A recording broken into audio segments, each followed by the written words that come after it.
Hello students, welcome to the chemistry classes once again.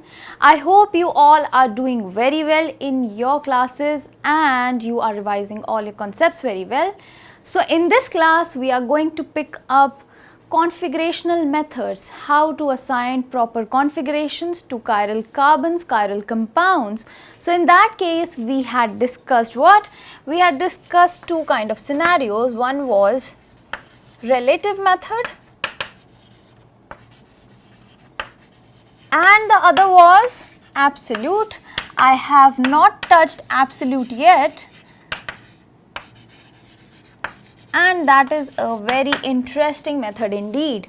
So here in the relative method, what we have discussed in the last class, relative method is actually related to certain compound. If I've got a compound which we consider here in this case is glyceraldehyde, and just be very careful while writing the formula of the glyceraldehyde. I had given you a formula like this and an H over here. So that is not glyceraldehyde, just correct it over here. You have to write it CH3 over this. Now in the form of glyceraldehyde. So why we have chosen glyceraldehyde? For having aldehydic and hydroxy groups. So glyceraldehyde has aldehydic, aldehydes as well as hydroxy groups. So only those kind of chiral compounds which are having aldehydes as well as hydroxy groups are to be having configurational analysis, must be having configurations associated with glyceraldehyde. So all those compounds which are somewhat similar to the groups which are present in the glyceraldehyde, only those will have the corresponding configurations, otherwise it is not possible. Let's just say if I take up an example like this.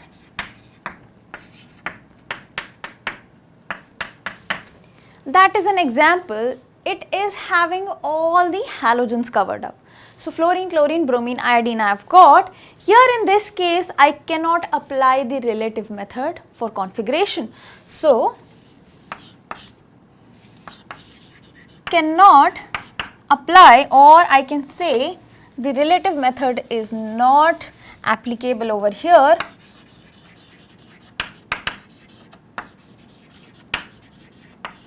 Not applicable.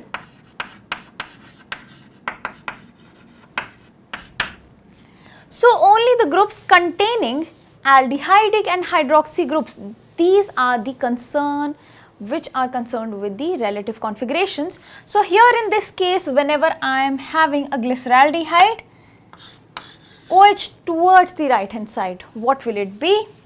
It will be D configuration. Whenever the OH is on the right hand side in the glyceraldehyde, it is nothing but deconfiguration. It will definitely be going to deviate the plane polarized light in the clockwise manner. I'll keep on reminding you till you get it in your heads. And what about when OH is present on to the left hand side? Let me just write a proper representation here. O must be connected directly with the carbon in the center. So I have got here OH towards the left and finally CHO and CH2OH. Now here what will be the configuration? The configuration is now OH is on the left, so it will be L configuration.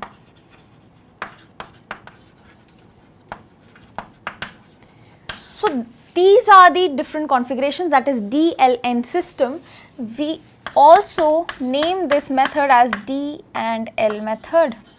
Why? Because we have considered the relative molecule, the molecule related to which the configurations for different molecules are assigned. This is nothing but glyceraldehyde here in this case. You must remember it very properly.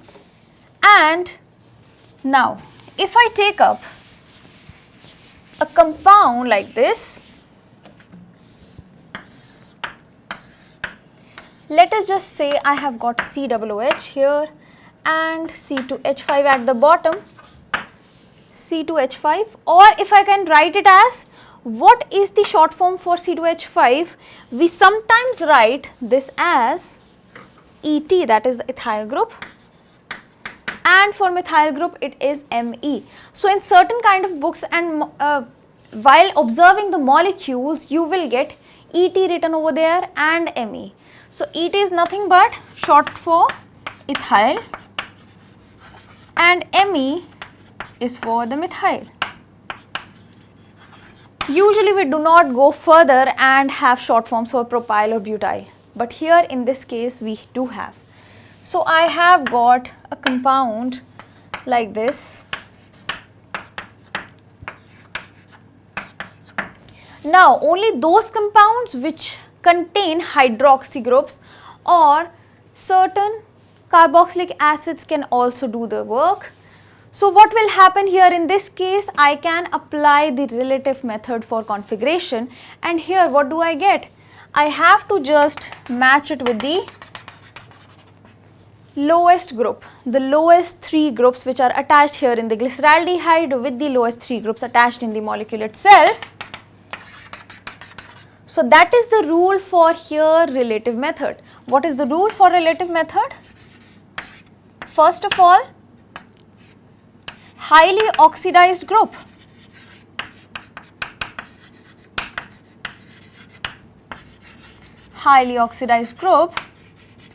must be at top. So I have got highly oxidized group here at the top, that means carboxylic acids. Now what is the second rule? The lowest possible OH which is lying, the lowest possible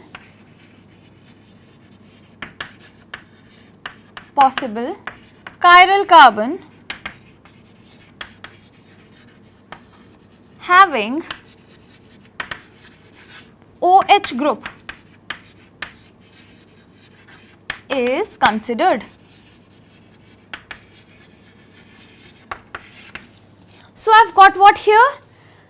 First of all, the rule says that the highly oxidized group must be at the top, at the very top. So I have got COOH, that means the carboxylic acid at the top. And what about the next rule? The lowest possible chiral carbon. Which is the lowest possible chiral carbon? I have got 2 chiral carbons over here. One is this, the other is this. So the lowest possible chiral carbon is this one. So I will be judging this OH group in comparison with the glyceraldehyde form. So whenever in the glyceraldehyde form the OH is lying towards the right, so here as well I will be choosing it as or designating it as the D form. Here the OH is also on the right, so it is towards right side. So that means this is nothing but my D form. So this is D form.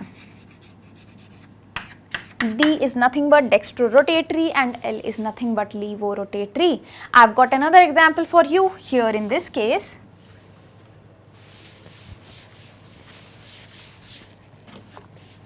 So the another example says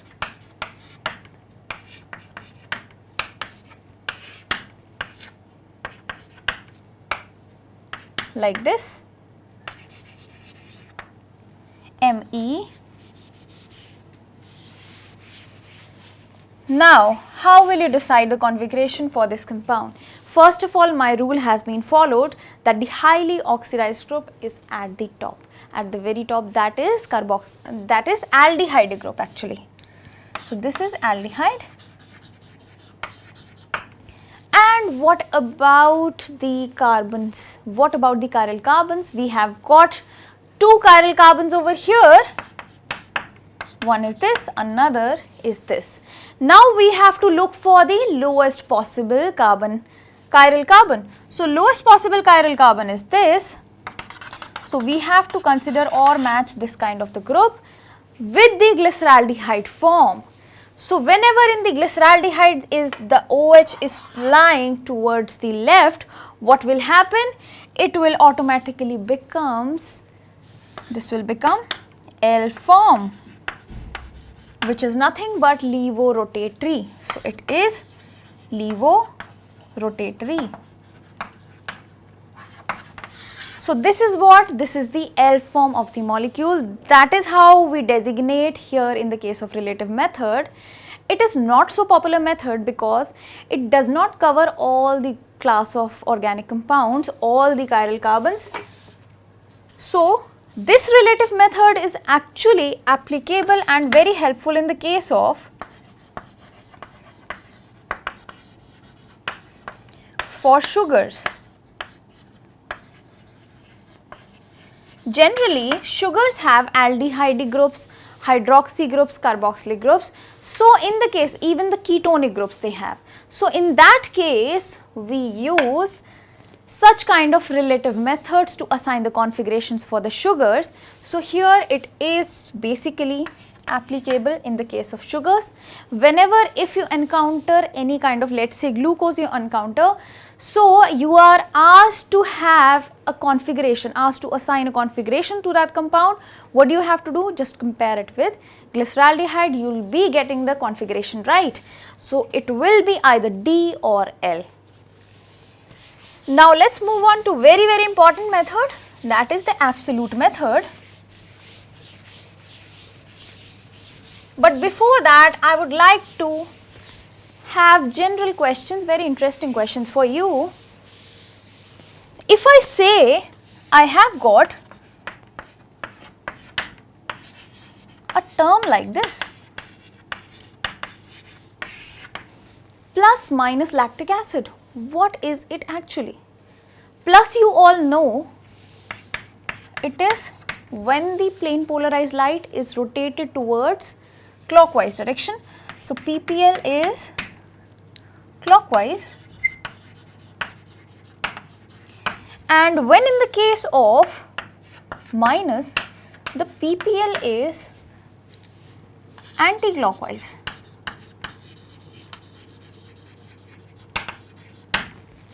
So what about plus minus together? If I have to represent a compound which is rotating the plane polarized light towards the clockwise direction, then I'll be using the plus sign. Otherwise, I will be using minus sign. That is only we have learnt. But what about this? So whenever I'm talking about a compound having a name and prior to that I have got plus and minus both together. So in that case, this is nothing but, I hope you must have figured it out till now. This is a mixture of both the forms, and you know the name for the mixture. It is racemic mixture.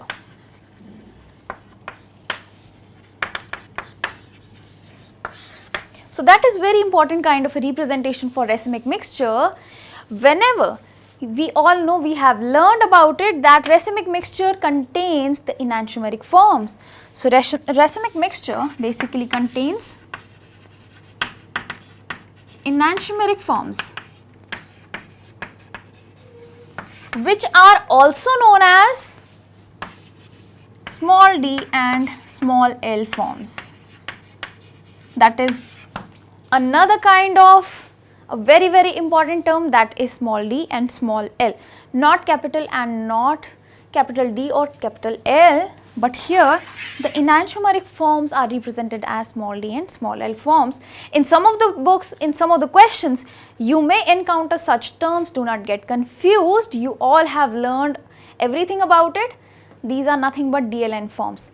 If they are asking about the enantiomeric forms, they may write the D and L form, and just be very careful while observing whether it is capital letters or small letters.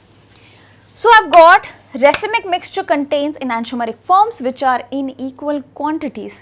So if I have a racemic mixture of lactic acid, in the lactic acid OH might be on the right or the left, it might convert the plane polarized light, deviate towards the clockwise direction or anti-clockwise. So in that case, that kind of a racemic mixture of both the enantiomers is represented by plus minus sign. This represents that both capital D and L, both D and L forms are present in the reaction mixture. So, both forms are present.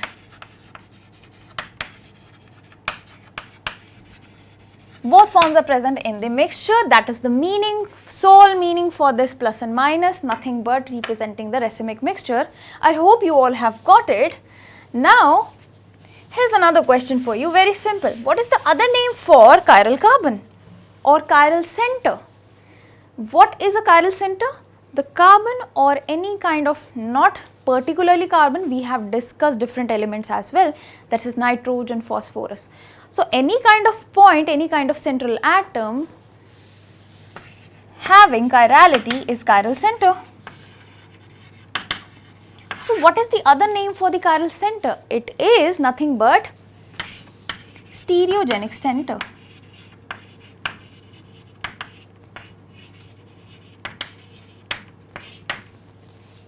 Or just stereo center.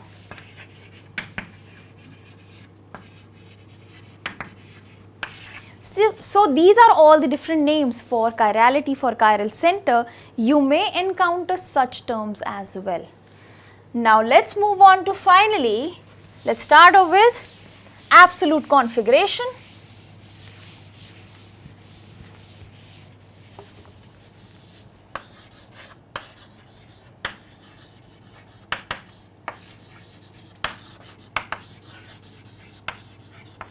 So, basically, absolute configuration, the criteria was given by Fisher, and for this criteria he has got the Nobel Prize as well. So, he has done a very, very important work while assigning the configurations for the chiral compounds for various kind of organic compounds. He has made the work easy for us. Now, absolute configuration is again based on what kind of rules? Kahn, Ingold,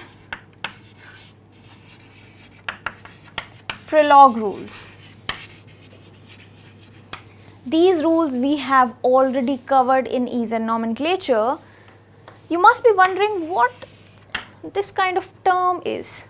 Actually, Kahn, Ingold and Prelog were three scientists, and together they have set up a particular rules for assigning the various configurations. Even in the EASE and nomenclature it has been applied, and here for the absolute configuration of chiral molecules as well. So, Kahn, Ingold, Prelog rule says basically it is based on the priority order, assigning number 1, number 2 and so on for the groups. So, here it is basically based on, first of all, again assigning the priorities,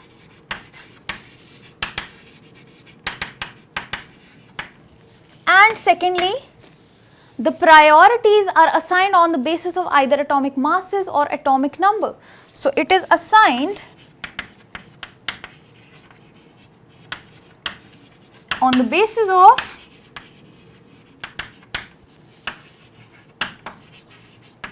atomic numbers first of all, on the basis of atomic numbers we assign number 1, we give number 1 or number 2 and so on for the groups. First, the highest priority is given to having the group having highest atomic number, having the highest priority is given number 1, we all know this. And what about in the case of isotopes? So, in the case of isotopes again,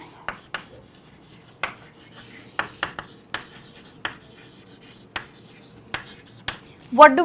We consider, instead of having atomic numbers but atomic masses, so we consider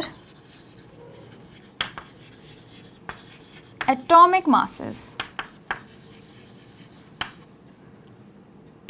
Why so? Why is this so? Why we have considered the atomic masses? Because while assigning the priorities in the case of isotopes, what happens here is, in the isotopes the atomic number, the number of electrons always remain the same, whereas what differs is atomic masses differ. So, here I have to consider in the case of isotopes, which of the following pairs are not position isomers? So it's a basic isomer type question. That means included in structural isomerism. So I need to find out which are not position isomers. So what are basically position isomers? So position isomers are those which are having same molecular formula but different positions of functional groups or the double or triple bonds which are included in the molecules. So it is different position of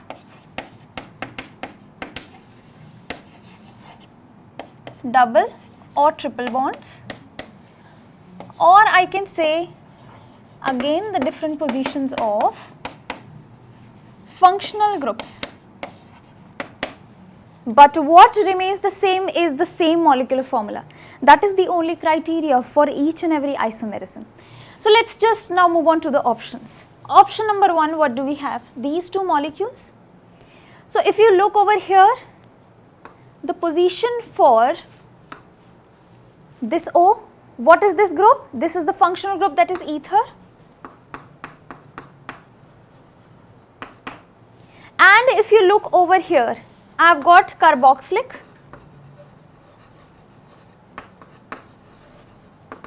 Here this is carboxylic. Now in the first case, you can notice that the position of the oxygen here, that means it is starting off with the methyl, then we are going on to the oxygen, starting off with the methyl and going on to the oxygen.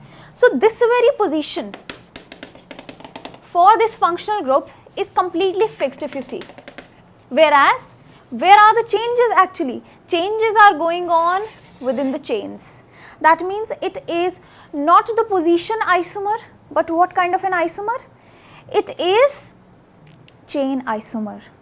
Now, if I move on to this very part, COOH, COOH. So earlier, the COOH was onto the very first carbon, but the rest of the chain was N1, 2, 3, N propane.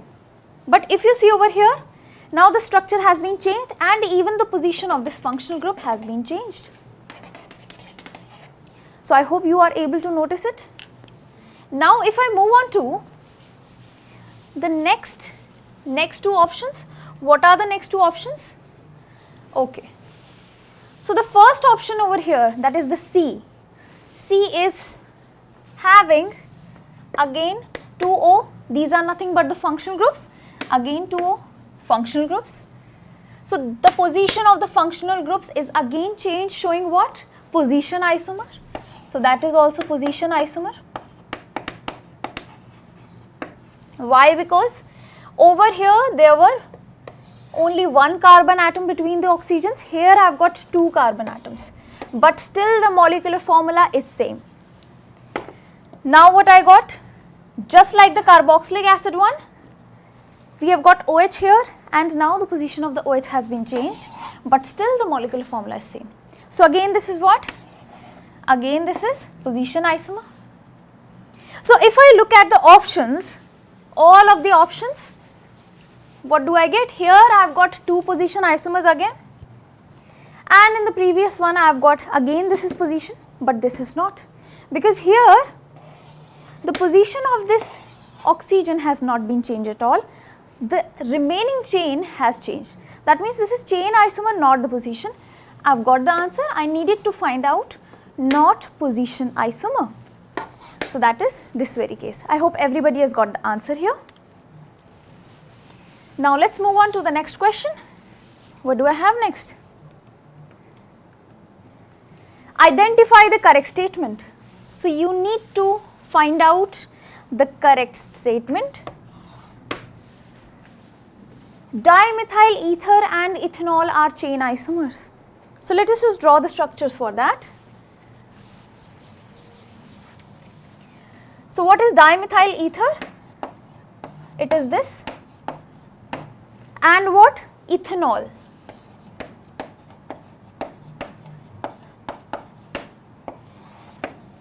So over here, if you see, the molecular formula is same. it is C2H6O, C2H6O. But what is the difference over here? The type of functional group. So this is not chain isomer but functional isomers. So it is functional isomerism. I hope you all are able to recall the definitions for each and every type of isomerism. Now, ethanoic acid and methyl methanoate are position isomers. So what is ethanoic acid? So ethanoic acid is this. What is methyl methanoate?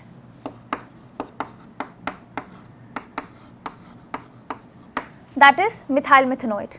Again what? Again I have got similar kind of molecular formula, that is C2H4O2, C2H4O2 in both of the cases. But what is differing is the type of functional group. Again what it is? It is functional isomerism. Again this is functional. Now if I look on to N-butane and isobutane, they are saying N-butane and isobutane are functional isomers.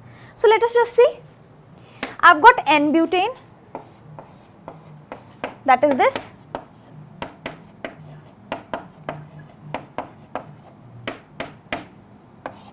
and isobutane,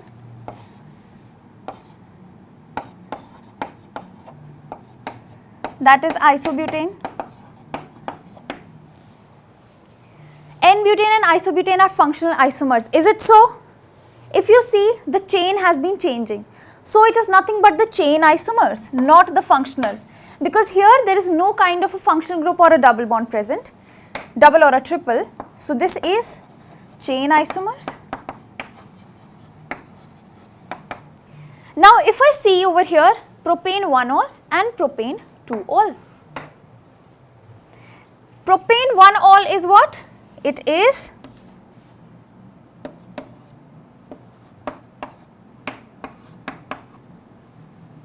okay, here I have made propane 2-ol, and what about propane 1-ol? Present on the first carbon, that means this.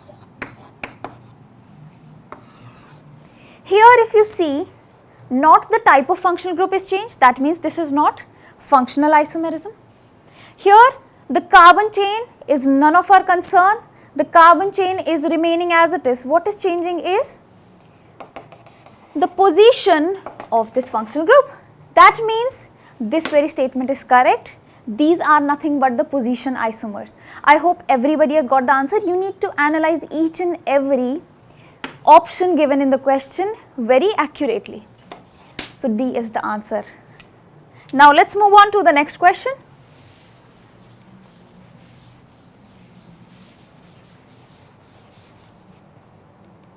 The type of isomerism observed in urea molecule. So let us just draw the structure and need to see what type of isomerism is actually shown by urea.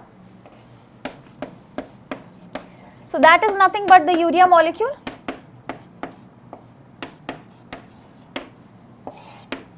What kind of an isomerism will that be? Can I change the functional group? No, I cannot. Because if I need to change the functional group, make it somewhat terminal, let's say that this very functional group, I change it into CHO. Then how will I complete the entire chain? I have got only nitrogens left. So there won't be same molecular formula. So that is why it is not a chain isomerism. It cannot be a position isomerism. It cannot be a functional isomerism. So what it would be? It is nothing but the tautomerism here. So it depicts the tautomerism.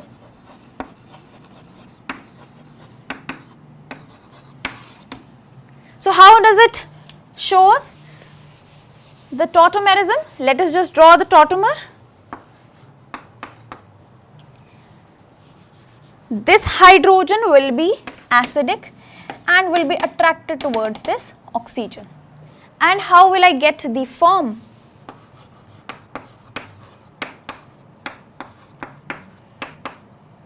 it will be like this. So it is amido form and this is imidol.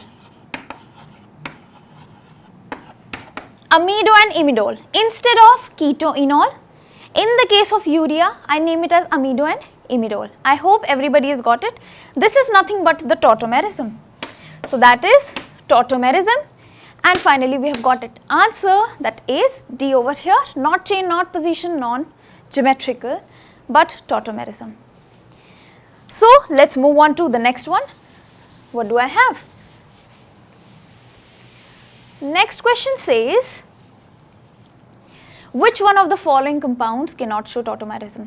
So as I said, I'll be covering mostly questions from the topic tautomerism. It is mostly repeated topic.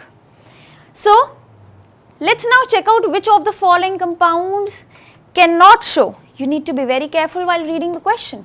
Cannot show tautomerism. So let us just observe.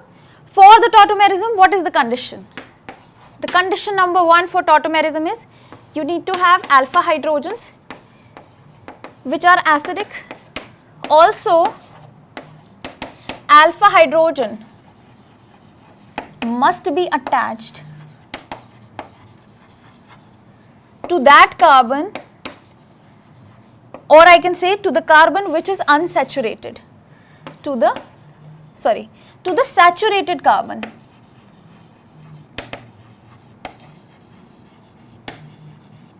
So if you observe over here, I have taken up 5 options, not typically a pattern of JEE Advanced, but I have taken it the 5th option in order to increase the level of difficulty. So here I need to find out that compound which cannot show the tautomerism. So you need to find out the alpha hydrogens, that too acidic, and that too connected with a carbon which is saturated. That means having no kind of double or triple bonds. So that is our main aim. In the very first acetone, we have got so many alpha hydrogens, if you see over here. Now in the B part, if you observe this very carefully, this is the enol form of this ketone.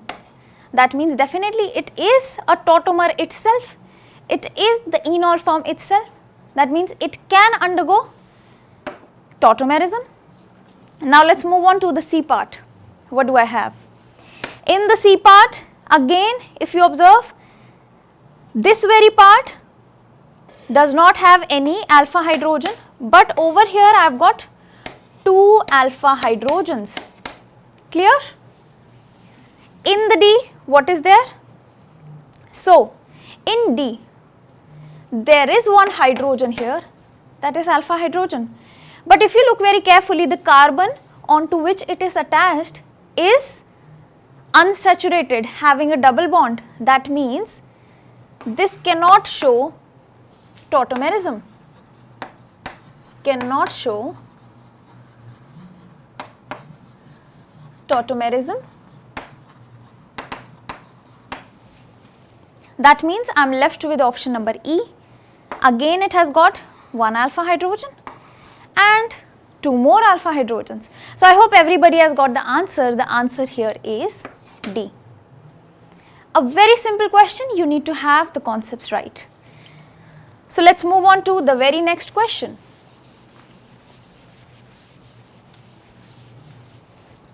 So the next question says, okay, I need to find the maximum enol content. What is enol? That is again a tautomer of the keto form. So let us just draw very basic keto-enol form here. So I am taking up acetone in this case. I need to do is what? To create an enol form.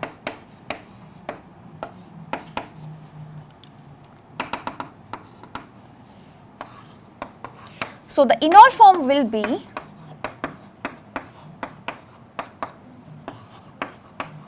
this. So that is keto, that is enol. And the question is actually asking the enol content. That means how many or by what amount the enol form can be formed. So more the number of alpha hydrogens, more will be the enol content. So that is what we need. more alpha hydrogens, more enol content.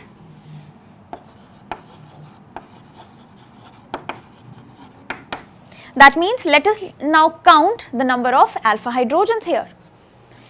So if you see over here, this is nothing but acetone again, CH3, CH3, having 6 alpha hydrogens here. If you look at the option number B, I have got 3 from here, 3 from here and 2 from here. That means I have got 8 alpha hydrogens. Now if you look over here, instead of methyl, I have a hydrogen here, just a hydrogen. So how many? 3 from this side because this is methyl and this 1 hydrogen, in a total of 4 alpha hydrogens. And over here 3, 2, 1. That means 4 and 5. I have got 5 alpha hydrogens. So as I told you, more the number of alpha hydrogens, more will be the enol content. So I have got my answer as B.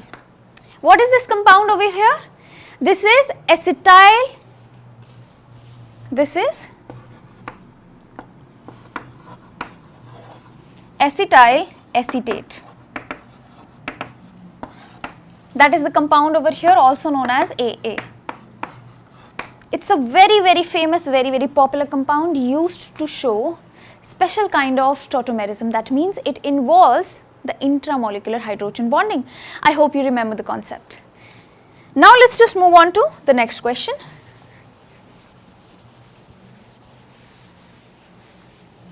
Question number 6, what does it say? Now, the order of stability of the following tautomeric compounds is. So I need to find out the order of the stability of these 3 compounds given. So if you see over here, I have got an equilibrium condition for these 3 compounds. These 3 are actually present in equilibrium. So what each and every compound says, let us just discuss. So this is nothing but, okay, now as you can see, this is the only form that is keto form. That is the keto form. And also if you recognize, this is nothing but acetyl acetate, AA compound. That is the keto form. Where are the available alpha hydrogens? I have got it here. And these 2 sides. Which is more acidic? More acidic means more easily getting removed. Which kind of hydrogen is that? This very hydrogen. Because it is surrounded with 2 withdrawing groups, that is 2 keto groups. That means it results in the formation of this very compound, first of all. And if you see over here, how does the hydrogen bonding is involved in this very structure, in this very enol form is like this. Also, this hydrogen bonding is resonance stabilized. So this hydrogen bonding is somewhat like this. So that is how it is going. So here I have got intramolecular H bonding, intramolecular H bonding plus what? Plus the resonance. All these factors will be contributing to maximum stability, definitely. That means number 3 must be the most stable. I need to find out the order of the stability.